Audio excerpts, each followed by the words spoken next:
Sunday Night Production. Dans cette nouvelle capsule, nous allons nous intéresser à un membre essentiel du runner, le pied. Alors si vous voulez savoir comment et pourquoi vous devez muscler votre pied, vous êtes au bon endroit, c'est parti. Le renforcement musculaire est un pilier dans l'entraînement du coureur. Chaque vendredi du 2 au 23 février, découvrez comment la préparation physique ciblée peut révolutionner vos entraînements en course à pied. Alors préparez-vous à courir plus loin, plus vite et avec plus de force. Bonne écoute! Bonjour à toutes, bonjour à tous, soyez les bienvenus dans notre nouveau format, la capsule muscu. Dans ce programme, vous allez tout apprendre des fondamentaux de la musculation du coureur et de la coureuse à pied. Et aujourd'hui, nous allons explorer un aspect fondamental, mais souvent négligé dans la course à pied, la musculation du pied. Alors vous vous demandez peut-être si c'est réellement possible de muscler son pied et quels en seraient les bénéfices. Eh bien, ou bien encore si vous êtes pronateur, supinateur, autant de questions auxquelles nous allons répondre. Et pour nous guider à travers le monde fascinant du pied, j'ai le plaisir d'être accompagné par Thibaut Hoffmer, kinésithérapeute et préparateur physique, co-auteur du livre Running Renfo, la préparation physique en course à pied, publié aux éditions Fort Trainer. Il est également fondateur du Pied Fort. Salut Thibaut, merci beaucoup d'avoir accepté de répondre à mes questions aujourd'hui. Tu es co-auteur avec Fred, qu'on connaît bien ici dans le podcast, et du coup tu vas animer cette petite émission autour du pied, parce que je crois que c'est une de tes spécialités, c'est ça ? Merci Guillaume de m'accueillir ici, ça me fait plaisir. Je suis ravi de partager ce sujet qui, comme tu m'as dit, me tient à cœur. Effectivement, je suis co-auteur du livre Running Renfo avec Fred Bellouz, et on a mis un petit focus sur le pied, et donc je suis ravi de partager ces informations avec toi, qui je l'espère sera d'une grande aide pour beaucoup de runneuses et de runners. J'en ai aucun doute. Alors Thibaut, pour lancer notre échange du jour, ce que je te propose, c'est qu'on commence par le commencement. Beaucoup de coureurs, et moi le premier, on ne se rend pas forcément compte de l'importance du pied dans la pratique de notre sport. On se dit juste que en fait, c'est notre organe qui touche le sol, en fait, tu vois, qui nous permet de toucher le sol et de rebondir, ce qui est déjà pas mal, hein, tu vas me dire, mais on ne va pas forcément plus loin dans son utilité. Selon toi, est-ce que cette vision, elle est juste ? Est-ce que c'est juste la partie du corps qui touche le sol et ça sert juste à ça ? Ou est-ce que ça a peut-être un impact un peu plus important dans notre foulée, notre posture et même dans notre performance au global ? Effectivement, Guillaume, tout commence par un appui. Le pied, pour moi, il a un double rôle dans la foulée. Il a une première phase d'amorti pendant la phase d'appui, et ensuite, il va créer de la force pendant la phase de propulsion. En gros, le pied, il a des fonctions multiples. Il va assurer l'équilibre, la proprioception. Un exemple simple, ça va être, tu te mets pieds nus, tu te mets sur une jambe et tu essaies de tenir l'équilibre. Tu regardes un peu ce qui se passe au niveau de ton pied, tu vas voir qu'il va corriger plein de choses, tu vas voir les muscles se contracter et se décontracter pour essayer de tenir l'équilibre. Ça, c'est un bon exemple d'équilibre de proprioception. Il va aussi assurer la stabilité et la génération de force. En fait, à la manière un petit peu d'un ressort, le pied va s'affaisser pour prendre l'impact et il va générer de la force pour nous faire avancer. En gros, ça fait vraiment cet effet ressort qui va être appelé la rigidité. Il aura aussi un rôle de réactivité, c'est-à-dire qu'il sera en mesure d'exécuter des mouvements rapides. Bien évidemment, quand on court, on a tout intérêt à exécuter ces mouvements rapidement. D'ailleurs, plus on court vite, plus on va les faire rapidement. Et il a aussi, surtout, un effet de contrôle moteur. C'est-à-dire qu'il est capable de répondre aux sollicitations de ta course, mais aussi du sol. Alors justement, si on parle un peu plus, si on veut parler un peu plus de biomécanique, est-ce que tu pourrais peut-être m'éclairer sur la structure du pied et nous expliquer un peu comment chacune de ces parties va aider la foulée du coureur ? On entend souvent par exemple parler, intuitivement on va penser à l'arche, on va penser par exemple au talon, on va penser aussi aux orteils, mais comment est-ce que tous ces éléments s'articulent ensemble pour influencer notre manière de courir ? Ok, ouais, carrément. En gros, tu as des structures osseuses. Le pied, il est formé de 26 os qui vont former des arches. Pas une arche, mais des arches. La plus connue, c'est l'axe. La plus connue, c'est la longitudinale médiale, et qui va en fait former la voûte plantaire, ce que toi, tu vas appeler l'arche. On retrouve aussi des arches dans les autres sens, la latérale, la transversale, et le tout va former vraiment ce dôme, ce creux du pied qu'on appelle arche. On retrouve aussi l'os du calcanéum, qui est l'os finalement que tu as appelé talon, et les 7 os du tarse, mais aussi les métatarses, qui sont les os longs qui vont finir par les orteils. Dans ce pied, on retrouve aussi des tissus mous. Le plus connu, c'est le fascia plantaire, qui fait souvent des fasciopathies. Les fat pads qui vont avoir un rôle d'amortisseur, mais aussi les ligaments qui vont créer une stabilité passive et qui vont éviter que tu fasses des entorses, etc. Mais il y a aussi d'autres choses dans le pied. Dans les tissus mous, il y a aussi le système musculaire. Le système musculaire, il va être capable de générer de la force et créer du mouvement. Donc en gros, quand tout ce beau monde travaille de concert, on crée du mouvement, de l'équilibre et de la stabilité. Ce qui est un peu pratique pour courir quand même. Ouais, tu m'étonnes. J'aimerais quand même avant qu'on aille un peu plus loin dans le pied, j'aimerais te parler de quelque chose, moi, qui m'intrigue. C'est la pronation et la supination. Alors, ces termes, ils étaient autrefois assez omniprésents dans les boutiques de chaussures. Il y avait les modèles, on se souvient, moi, j'étais intéressé par ce modèle-là. On me dit, ouais, mais non, t'es pronateur, t'es supinateur. Alors, voilà, va plutôt sur ces modèles-là. J'ai l'impression qu'aujourd'hui, c'est un peu moins le cas, qu'on n'en parle presque plus. Est-ce que tu pourrais m'expliquer déjà ce qu'est la pronation et la supination, si on n'est pas forcément à l'aise avec ces termes-là, et surtout pourquoi, selon toi, aujourd'hui, l'accent il est peut-être plus important, aussi important qu'avant, quand on choisit une chaussure. En tout cas, c'est la perception que j'ai. Je peux dire que c'est passé de mode, mais on n'entend plus tout parler, alors qu'il y a encore 6-7 ans, c'était tous les vendeurs ne parlaient que de ça, quoi. Déjà, il y a une information hyper importante à comprendre, que la pronation et la supination sont des mouvements normaux du pied et de la mécanique humaine. La pronation, tu me demandais de la définir. La pronation du pied, c'est un mouvement, et j'insiste là-dessus, naturel, qui se produit lorsque le pied s'enroule vers l'intérieur lors de la phase d'appui. Donc en gros, quand tu poses ton pied va s'affaisser un petit peu.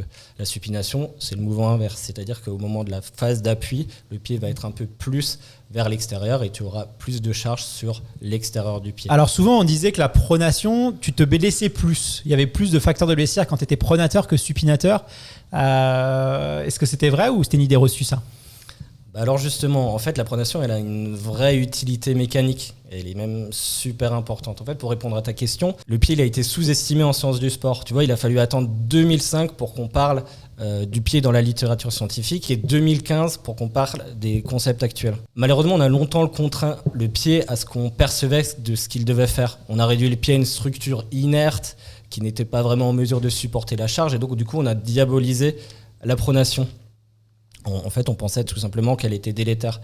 Mais le problème, c'est qu'on n'avait pas vraiment compris ce qui se passait biomécaniquement derrière. On n'avait pas vraiment compris non plus la fonction du pied. Donc, on s'était basé, comme souvent, sur des croyances. Et ces réflexions-là, aujourd'hui, heureusement, elles ont évolué grâce notamment à la littérature scientifique qui nous fait pas mal avancer à ce niveau-là.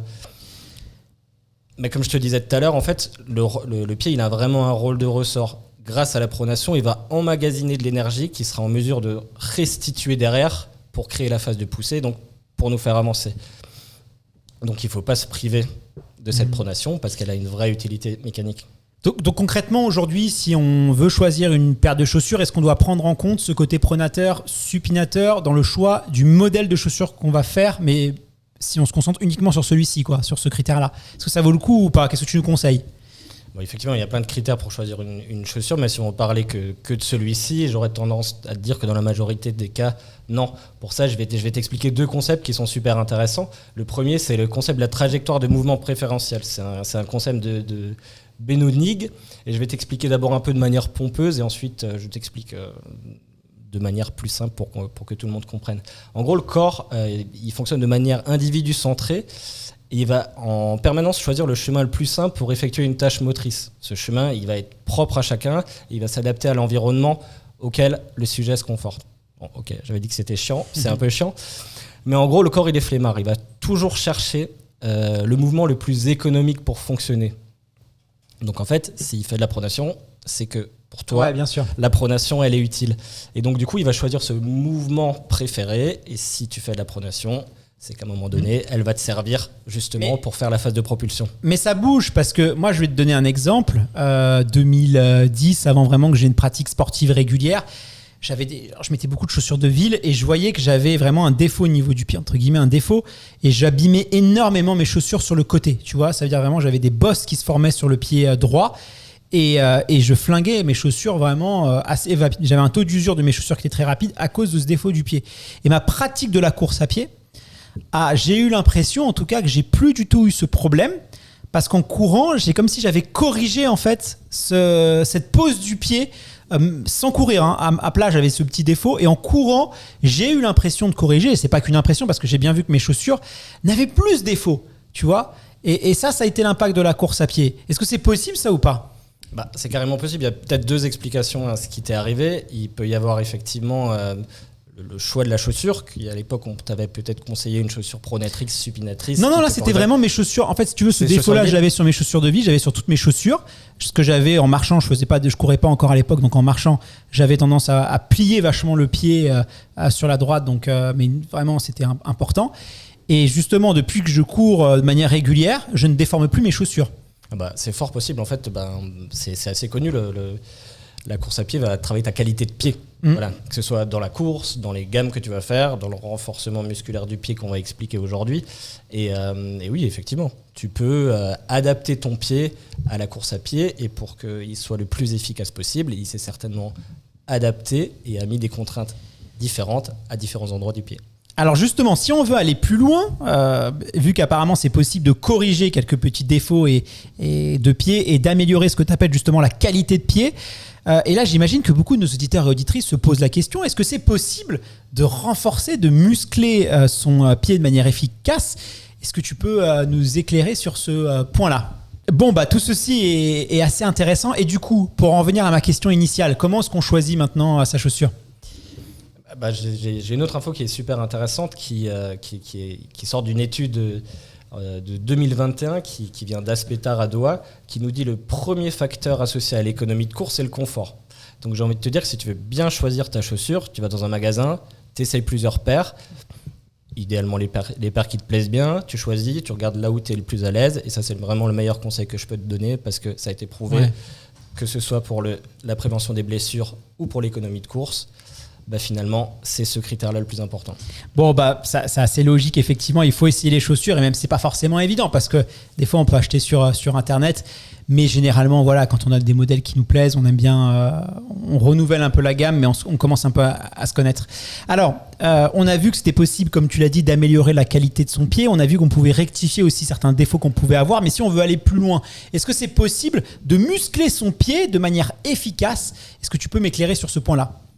Bien sûr, je vais t'expliquer. En fait, tout est parti du concept de foot core training, le gainage du pied en anglais. En fait, à la base, c'est un concept de McKeown, je vais citer son nom parce que je trouve que c'est important, qui disait, mais ça marche pour toutes les articulations, que pour une bonne stabilité du pied, il fallait que 3 sous-systèmes travaillent de concert. Ces 3 sous-systèmes, c'est la serre charpente passive, c'est ce que je te disais tout à l'heure, les os, les ligaments, le système neurologique, pour que ton système nerveux contrôle de manière optimale le lien avec les pieds.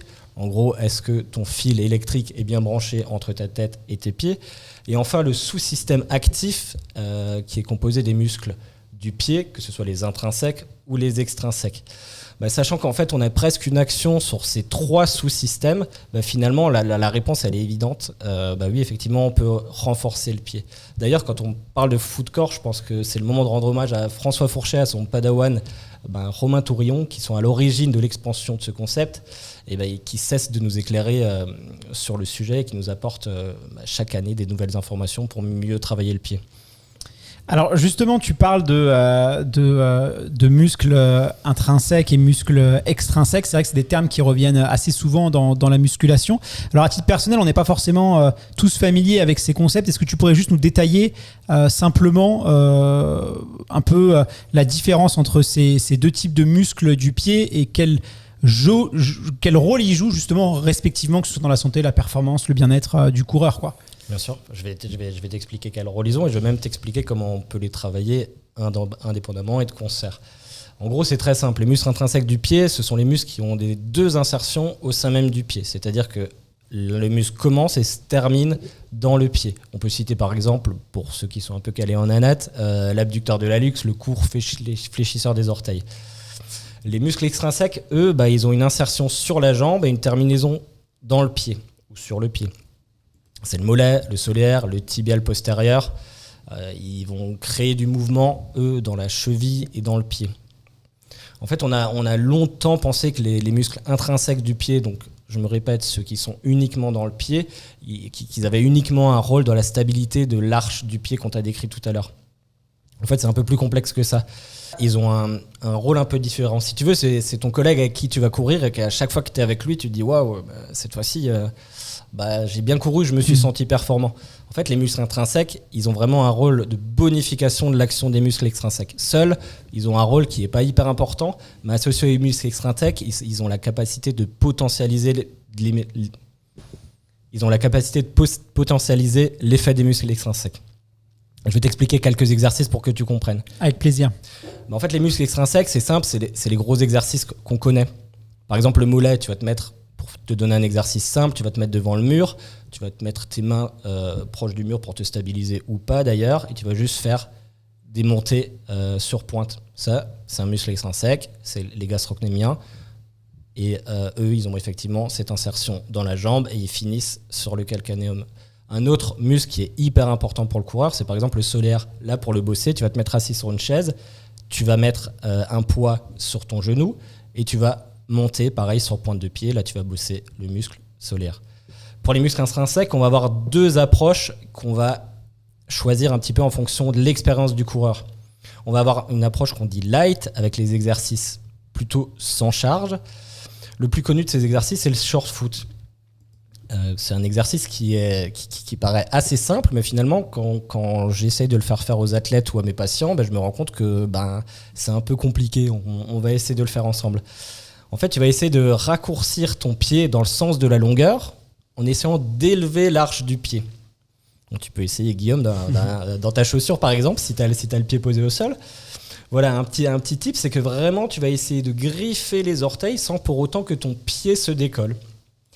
Un autre petit tip, c'est que si tu vas essayer de te mettre proche d'un mur et si ton gros doigt de pied se recule et que ton arche augmente un petit peu, c'est que tu es en train de contracter tes muscles intrinsèques du pied. Donc ça, c'est assez intéressant et c'est un exercice qui est light parce qu'il n'a pas de charge complémentaire. Un autre exercice, c'est l'exercice de dissociation des doigts de pied. En fait, tu vas te mettre pieds nus et tu vas essayer de monter ton gros orteil tout seul sans que les 4 autres montent. Donc là, tu me regardes, tu me dis ok, c'est hyper facile. Je vous invite à le faire à la maison et c'est quand même pas super facile. Et on peut un petit peu encore complexifier cet exercice en faisant l'inverse, c'est-à-dire que tu vas lever les 4 autres doigts de pied pendant que le gros orteil reste au sol.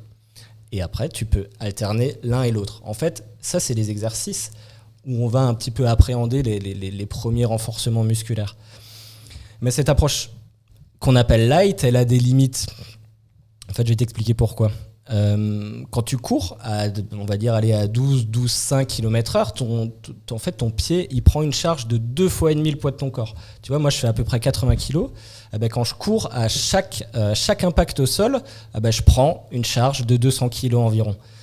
Tu vois, donc le pied, il doit supporter beaucoup de charges et il doit être en mesure justement de prendre ces impacts et résister à ces charges.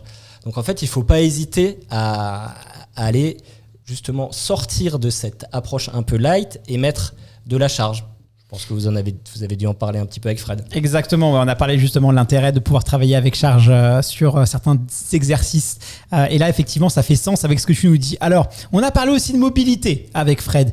Et j'imagine que la mobilité du pied, elle joue aussi un rôle crucial pour les coureurs à pied, que ce soit sur la performance et aussi, j'imagine, la prévention des blessures. En termes de mobilité, toi, quel exercice tu conseillerais pour augmenter tout ce qui est flexibilité, force, même la dextérité de notre pied? Globalement, pour chaque articulation, la mobilité, elle est essentielle et on en parle beaucoup justement dans le bouquin et on a mis un beau petit focus là-dessus. Je trouve que c'est hyper intéressant. Déjà, tu te souviens que l'arche, elle est... Pour bien fonctionner, elle doit se déformer pour emmagasiner et pour pouvoir restituer la force. Donc en fait, si elle n'est pas capable de se déformer, donc si tu n'as pas la mobilité suffisante, tu ne vas pas pouvoir utiliser au maximum les effets. En fait, tu contrôleras pas ton geste et donc en fait, tu ne seras pas en mesure de vraiment tirer profit de la force que tu es en mesure de développer par ce pied. En gros, pour te donner deux exercices, simple que vous pouvez refaire à la maison. On va parler de complexe pied-cheville parce que mécaniquement ils fonctionnent un petit peu ensemble. Ça semble évident, effectivement. Voilà, on va commencer par la cheville parce que et Fred pourra bien t'en parler. lui qui a une mobilité de cheville un petit peu à travailler, n'est-ce pas ? Ça balance. Un petit peu. Et en fait, tu vas te mettre proche du mur et tu vas placer ton pied à une distance de 5-6 cm, reculer du mur, et tu vas essayer de toucher ton genou. En fait, ta cheville va faire ce qu'on appelle une flexion dorsale, et on va voir un petit peu comment ta cheville est capable de se mouvoir dans cet axe-là. Tu vas répéter l'opération en reculant à chaque fois un petit peu, et tu vas regarder combien de centimètres il y a entre le mur et ton gros doigt de pied. Pour information, en fait, la norme, c'est à peu près 12 cm. Et vous le ferez à la maison, et vous verrez, il y a quand même pas mal de monde qui arrive pas jusque-là. Voilà. Un autre truc qui est assez sympa, et ça va en faire sourire plus d'un, c'est la mobilité du gros orteil. En fait, le premier rayon, il est hyper important en course à pied, parce que, en gros, que tu sois sur une attaque talon, sur une attaque médio, même pointe, tu finis toujours sur le gros orteil, que ce soit pour dérouler ton pied ou vraiment pour le charger. Donc si tu n'as pas ce gros orteil qui a toute la mobilité, encore une fois, tu ne seras pas en mesure de développer ton geste et encore moins ta force. Donc là, c'est très simple, hein. Tu te mets assis sur une chaise, tu prends ton pied avec la main opposée et tu viens vraiment bidouiller ton gros orteil et tu regardes comment il bouge. Alors, il ne faut pas toujours se fier à sa propre mobilité. On n'hésite pas à comparer un petit peu avec la mobilité des autres, mais c'est une articulation qui a énormément de mobilité. Donc, n'hésitez pas vraiment à prendre votre gros doigt de pied et à tirer vers le haut, tirer vers le bas pour lui faire gagner de la mobilité. Ce sera hyper intéressant pour vous. Alors, on a abordé la force, on vient d'aborder la mobilité. Est-ce qu'on peut maintenant parler du schéma moteur ? Déjà, pour commencer, est-ce que tu peux d'ailleurs nous expliquer la différence et la complémentarité avec la force et la mobilité par rapport au schéma moteur ? Ok, je vais déjà commencer par te le définir parce que je pense que ça parle pas à beaucoup de monde. En fait, le schéma moteur ou le contrôle moteur, pour être plus précis, c'est l'ensemble des processus qui permettent au corps de produire du mouvement coordonné et surtout adapté à l'environnement. En gros, il est responsable de la planification de l'exécution et de la régulation des mouvements. Bon, c'est encore un truc hyper pompeux, mais je trouve que c'est important de le définir globalement. C'est la manière dont ton corps va s'adapter à une situation. Si tu te remémores ta dernière sortie, Guillaume, surtout qu'il pleut en ce moment à Paris, tu te souviens qu'il y avait certainement des flaques d'eau, un trou que tu n'avais pas forcément vu. Tu as réussi à les éviter parce que ton schéma moteur, il est bon. Voilà, tu as réussi à adapter que ce soit la mobilité. Et comment ça se rapproche de la proprioception, ce genre de choses ? En fait, c'est assez complémentaire. En fait, la proprioception, c'est ta manière de percevoir ta position dans l'espace à ce moment-là. Donc, tu étais en train de courir, tu as vu le trou et où la flaque d'eau, et tu t'es dit, ok, ma position, c'est ça, je suis un peu avancé, je suis sur l'avant de mon pied, l'arrière du pied. Et ensuite, ton corps, via ce contrôle ou ce schéma moteur, a créé le mouvement qui était super important. Donc, en gros, pour répondre à ta question, la force, la mobilité et le contrôle moteur, c'est 3 systèmes imbriqués et interdépendants. Ils doivent bien fonctionner ensemble pour que ça marche. Alors justement, pour nos auditeurs qui cherchent à améliorer leur technique de course, parce que ça c'est essentiel si on veut s'améliorer, est-ce que tu pourrais nous expliquer quelle technique ou exercice on peut facilement, simplement, même si on n'est pas forcément un élite ou accompagné des meilleurs spécialistes, qu'est-ce qu'on peut, on peut utiliser pour justement développer un meilleur schéma moteur ? Bon, alors déjà, je vais prêcher pour ma paroisse et en fait, je vais te parler de l'outil que j'ai développé qui s'appelle Pied Fort. J'ai développé avec mes compères Noé à la base, puis Florent. Et en fait, c'est un système modulable qui te permet de faire à peu près 25 exercices de renforcement et de proprioception du pied et de la cheville. Il est composé de 2 bases et en fait, on va pouvoir modifier certains modules en rajoutant une contrainte par-ci, une contrainte par-là. Pour te donner un exemple de contrôle moteur, si tu veux, tu as 2 bases. Une première base qui va être fixe à l'arrière, une base qui va être mobile à l'avant. Et en fait, tu vas pouvoir dissocier ton avant-pied de ton arrière-pied. C'est-à-dire que quand tu mets en charge sur le pied fort, l'avant-pied va bouger. Et toi, avec ton pied, mais tout ton corps entier, tu vas devoir essayer de tenir l'équilibre pour essayer de maintenir cette stabilité. Donc ça, c'est assez intéressant. D'autres choses pour travailler le contrôle moteur, c'est assez simple, hein. C'est les approches light du renforcement musculaire que je te donnais tout à l'heure. Déjà être capable de maîtriser certains mouvements. Et après, il y a les gammes athlétiques qui sont indispensables pour nous en course à pied. Les fameuses gammes. Beaucoup. Alors, on va ouvrir un petit dossier là, Thibaut. Il y a quand même un sujet qui fait beaucoup de débat dans la communauté des runners, c'est l'entraînement pieds nus. Est-ce que tu pourrais nous donner, toi en tant que spécialiste du pied, même si tu n'as pas la science infuse, hein, ça ne reste que ton avis, est-ce que tu pourrais nous donner ta vision par rapport aux bénéfices, aux limites aussi de l'entraînement, de s'entraîner pieds nus? Est-ce qu'il y a des circonstances, des conditions peut-être spécifiques que tu recommandes de faire? Quel type d'entraînement aussi on peut faire pieds nus? Voilà, tout ce qu'on entend autour du pied nu. Alors c'est un peu moins la mode, mais fut un temps c'était quand même... voilà, je pense qu'il y a même des gens qui peuvent voir des coureurs pieds nus. On en voit encore à Paris, j'en ai vu un la semaine dernière. Voilà, c'est quoi ta vision par rapport à ça? Est-ce qu'il y a dans certains cas c'est intéressant, dans d'autres moins? Est-ce que ça vaut le coup ou pas? Déjà, moi je suis un grand adepte, on parle un peu de muscu, donc moi je suis un méga adepte de la muscu pieds nus, et plus ça va, moins je mets de chaussures lors du renfo.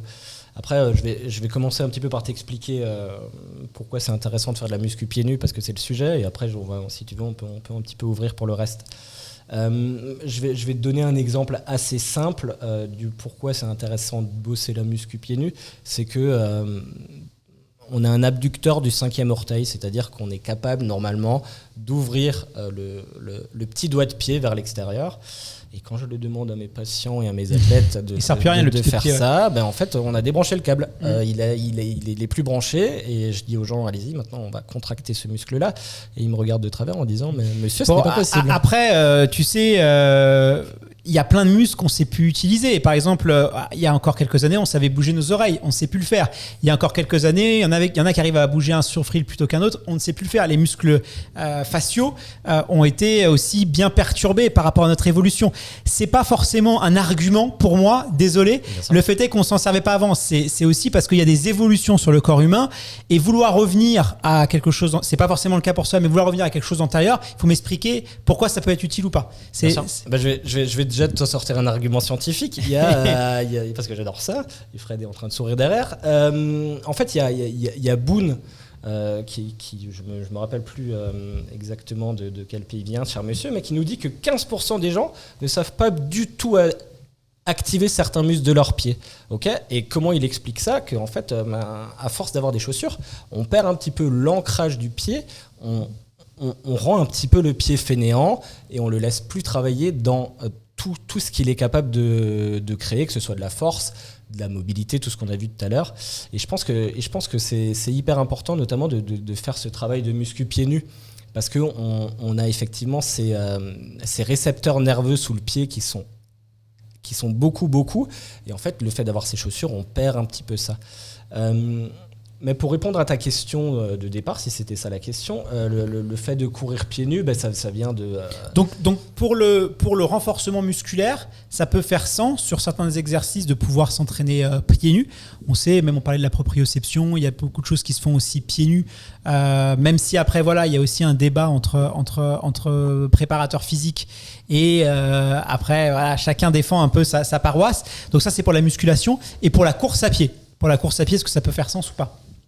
Alors j'ai envie de te dire que dans les compétitions, on court pas pieds nus, ou alors on part sur un débat maximaliste, minimaliste, un peu dans ce sens-là. C'est pas le sujet du jour. C'est pas le sujet du jour, bien évidemment. Mais par exemple, excuse-moi, je te coupe, mais vas-y. C'est pour rebondir sur ce que tu dis. Alors c'est moins le cas aujourd'hui. Je sais qu'il y en a pas mal qui sont revenus sur ça, mais il y avait un peu une coutume quand on fait de la piste, c'est à la fin de la séance, on enlève les chaussures et on fait le décrassage sur l'herbe en sens inverse, pieds nus.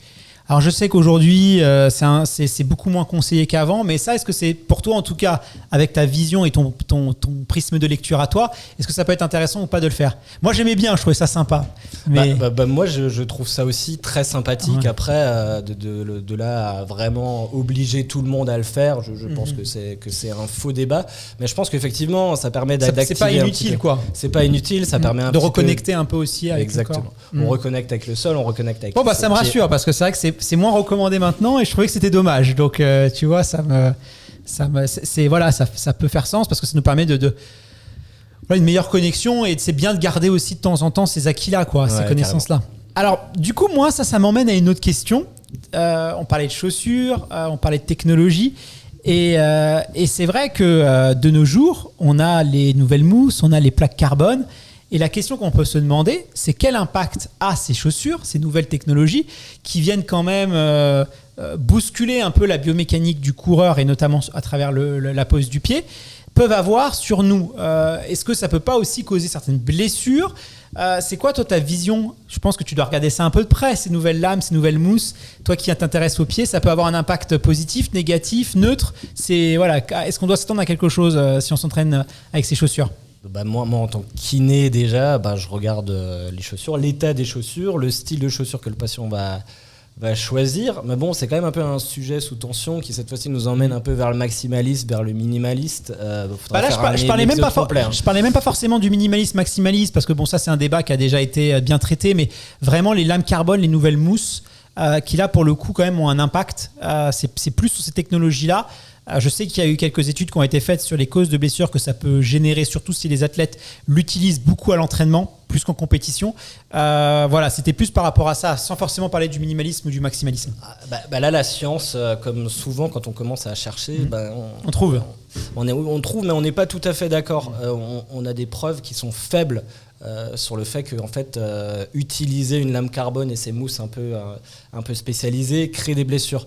Donc je ne peux pas vraiment te répondre. Peut-être que dans 5-6 ans, j'aurai une réponse on manque de scientifique recul à t'apporter. encore un petit peu. On manque complètement de recul et te donner une réponse, ce serait mais pas sérieux. Conseiller l'utilisation de ces mousses, parce qu'on dit plaque carbone, c'est pour que tout le monde comprend. On sait très bien que c'est surtout la mousse. C'est juste pour être compris de tout le monde. Mais concrètement, si on veut un peu impliquer un principe de précaution, c'est réserver quand même ces types de chaussures. Enfin, pour l'instant, en tout cas, les utiliser avec parcimonie, à être bien à l'écoute de son corps, parce qu'effectivement, ça peut nous éviter d'avoir des courbatures musculaires, mais si ça vient créer d'autres pathologies, une courbature musculaire, c'est vrai que c'est bien de ne pas avoir de courbature musculaire grâce à ces chaussures, mais courbature musculaire, c'est pas grave. Tu vois, si on vient créer un autre problème à côté et qui là, pour le coup, va nous handicaper peut-être sur les tendons, ce genre de choses qui sont des blessures comme qui peuvent des fois nécessiter des opérations. Donc, c'est peut-être plutôt les utiliser avec parsimonnie sur certains entraînements intensifs, parce qu'il y en a qu'on abuse un peu des fois sur des séances de seuil, on les voit. Franchement, maintenant les coureurs, qui n'a jamais vu des mecs avec des lames carbone, même à l'entraînement, au footing, au bois de Boulogne, quoi. Ça devient des daily, quoi, les chaussures, et c'est pas forcément judicieux. En tout cas, avec le peu de recul qu'on a aujourd'hui, si je comprends bien. Déjà parce que ça coûte cher et qu'en fait c'est assez friable comme mousse. Et c'est surtout que souvent on achète la chaussure, on l'essaye, on est à l'aise dedans, et puis là on bombarde, on va faire sa sortie de seuil comme une brute avec. Et finalement, on n'a pas créé l'adaptation de son pied là-dessus. Donc un peu comme toutes les chaussures, déjà il faut vraiment prendre le temps de s'habituer à sa chaussure. Et effectivement, j'ai pas d'autre réponse que de donner. Vas-y avec parcimonie, quoi. C'est intéressant. Alors, avant de se quitter, j'aimerais quand même qu'on parle un peu de la prévention des blessures, parce que la fascite plantaire, t'en parlais un petit peu tout à l'heure, ça c'est quelque chose, à mon avis, les auditeurs ils disent j'ai bien connu. Les problèmes de pied, les fractures de fatigue aussi sur les pieds, ça peut arriver. Les problèmes aussi, le gros orteil. Alors ça paraît pas, mais on a l'impression que ça sert à rien. Des fois, on a même envie de le couper. J'ai un ami qui avait été blessé à l'orteil. Alors, il était frustré parce que tout allait bien, en fait. Et il avait presque envie de le couper parce qu'il se dit ça sert à rien et ça me fait mal. Parce il jaugeait pas un peu l'intérêt du truc. Les entorses. Il pourrait essayer l'exercice, du coup. Ouais, je suis pas sûr. Et les entorses, l'inflammation du talon d'Achille, voilà. Est-ce que le renforcement du pied, ça peut nous aider justement. Tu vois, on parlait de la fascite plantaire. Est-ce que ça peut nous aider tout ça si on renforce pour éviter ces problèmes-là qui sont quand même très très courants chez les coureurs. Oui. Alors il y a deux aspects là-dedans. Il va y avoir l'aspect plus performance, et là je suis convaincu, et les études scientifiques aussi, que ça amène du mieux, notamment dans l'économie de course. Et au niveau par contre de la prévention des blessures, là on est moins sur un consensus scientifique, donc je ne vais pas pouvoir t'affirmer clairement que ça réduit les blessures. Par contre, dans mon quotidien de kiné, tu vois, tu citais la fascite plantaire et c'est un très bon exemple. La fascite, pour vulgariser un peu, c'est une tension excessive sur le fascia plantaire, donc vraiment la structure que tu as sous le pied, qui est mise en tension par ce qu'on appelle un système de treuil de la chaîne postérieure. Alors ça paraît un peu compliqué, mais si tu veux, tous les muscles de l'arrière de ta jambe, ils sont liés les uns les autres et ils finissent sous le pied. Quand il y a trop de tension à ce niveau-là, le pied est plus capable de supporter la charge que ça entraîne. Et en gros, en rééducation, le travail central là-dedans, ça va être de travailler le pied. Et en fait, on a des résultats quand on travaille le pied. En fait, on rend le pied en mesure de supporter ces contraintes-là. Donc, j'ai envie de te dire, on peut conclure qu'il y a presque des preuves indirectes que le travail du pied pourrait avoir un bénéfice sur cette pathologie et donc potentiellement sur la prévention des blessures. Ça marche aussi pour des blessures connues en course à pied, tendinopathie du tibial postérieur, sur les entorses où tu vas avoir une stabilité du complexe pied-cheville qui va être plus intéressante. Donc voilà, on a des preuves indirectes mais qui sont quand même assez intéressantes et en fait on le voit sur le terrain que ça fonctionne quand même pas mal, quoi. Alors Thibaut, ça a été un épisode très riche, très dense. D'ailleurs, pour tous celles et ceux qui nous écoutent en courant, si vous avez des fois un peu perdu le fil, ne vous inquiétez pas, on vous mettra une fiche PDF avec tous les éléments clés à retenir. Mais néanmoins, si on doit synthétiser un peu tout ce qu'on s'est dit dans l'épisode d'aujourd'hui, quels seraient selon toi les éléments clés à retenir autour du renforcement du pied en course à pied ? Alors, tu as vu déjà que j'aime bien les stats et j'espère que je n'ai pas été trop pompeux, mais si je veux te donner une dernière stat, au moment de la phase d'absorption de la foulée, quand tu poses ton pied au sol, en fait, le pied, il va être responsable de 18% de ce travail général d'absorption, la cheville de 30%, ce qui nous fait un travail général de 48%. Sur la phase de propulsion, on est plutôt à 12% pour le pied et 38% pour la cheville. Comme tu dis, c'est énorme. Donc tu comprendras mieux pourquoi c'est hyper intéressant de travailler ce complexe pied-cheville. Donc j'ai envie de te dire, c'est intéressant de ne pas négliger le pied et la cheville dans le renforcement. Faut garder qu'un pied il doit être mobile, qu'il doit être capable de développer de la force, qu'il doit être capable de s'adapter à plein de situations. Donc on peut l'entraîner, il faut l'entraîner et il ne faut surtout pas hésiter, comme toutes les autres articulations, comme vous avez pu le voir avec Fred, à mettre un peu de charge au niveau de la charge additionnelle. Merci infiniment pour toutes ces informations. Je rappelle le nom du livre que tu as coécrit avec Fred, Running Renfo, la préparation physique en course à pied, publié aux éditions Fort Trainer et disponible chez tous les libraires sur internet, sur le site iron.fr. N'hésitez pas à vous le procurer si vous voulez aller plus loin. Merci beaucoup, à la semaine prochaine.